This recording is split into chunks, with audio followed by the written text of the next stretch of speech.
wa ndege wa Kahama. Kama ambavyo unashuhudia bango likiwa linajieleza, tumefika hapa tayari PMTV tayari kwa kushuhudia namna ambavyo wachezaji lakini pia viongozi watafika hapa kwenye uzinduzi wa wiki ya mwananchi. Nikiangalia nyuma, watu ni wengi kwelikweli ambao wameshaingia ndani ya uwanja wa ndege kwa ajili ya kuweza kuipokea timu yao kutokea pale Dar es Salaam, ambapo muda wote kuanzia hivi sasa itaweza kuwasili hapa. Kwa hiyo macho na masikio kupitia PMTV, Latifa Nafi niko hapa, Muhsin Kimonje nyuma ya kamera. Sio mzungumzaji sana, tukashuhudia hilo vibe ambalo wananchi wa Kahama na maeneo karibu na Kahama wakihakikisha wanawalaki wachezaji wao ambao watafika hapa.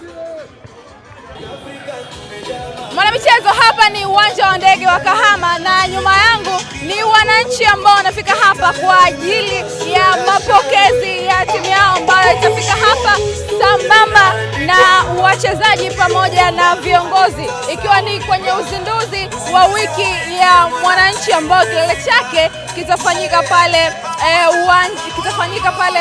uwanja wa Uhuru Agosti 9. Kama ambavyo wanashuhudia tayari wananchi wa Kahama wamefika hapa kuhakikisha wanailaki timu yao mara baada ya kuwasili hapa. Kama ambavyo wanashuhudia pikipiki ni nyingi sana, magari pia ni mengi sana ambayo yamefika hapa, lakini pia kwa kutazama vibe pia ni kubwa sana kwa wananchi ambao wamefika hapa kuhakikisha wanaipokea timu yao. Nikwambie tu, Latifa Nafi, Muhsin Kimonje, tuko hapa kwa ajili ya kuhakikisha tunakuletea kwa ukamilifu tukio zima la uzinduzi wa wiki ya mwananchi kuanzia hivi sasa mapema, kabla ya tukio hilo ama wananchi na wachezaji hawajafika hapa, lakini mpaka pale ambapo viongozi pamoja na wachezaji watakuwa wamefika hapa. Nisiwe mzungumzaji sana, tukashuhudia namna ambavyo wananchi wanaendelea kupata vibe hapa uwanja wa ndege wa Kahama.